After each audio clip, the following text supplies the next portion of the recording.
Oh, dito na ang Team Kalingap, Ate Julian. Salamat po. Kung may Hindi ko din po nga hihilingin ka, ini-expect. Ate Julian, kung may hilingan sa Kalingap, anong hihilingin mo? Mapaayos po yung CR at puro po Walang baga building. po kay babae. Nakikigamasan po, nasama sila mama. Ay, siya, nakikigamasan ka? O, bakit? Baka masira ang kutis. Di man po. Oo. Sanay ka na? Ito lang po. Ito lang ang gusto mong pahay sa amin? Wala nang iba? Mahal, po, kahit ano lang po. Kahit ito lang po sana. Kasi Ito po lang? gusto ko nga po may CR po yung mga kapatid ko. Kasi po pag graduate ko po, nandun na po ako sa nagpaparal po sa akin ay. So gusto ko pong matulungan po talaga sila mama bago po ako mag-alis. Yan.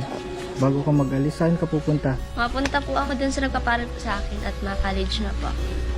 Ah, dito lang din sa Daet. Sa Dait lang po sa Talisay.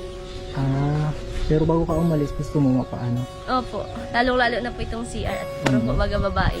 Magkakasunod po kami. Yung panganay po namin lalaki may asawa na. Opo. Yun, wait ko mga Kalingap ang request ni ate, sa ate. Okay. Sige.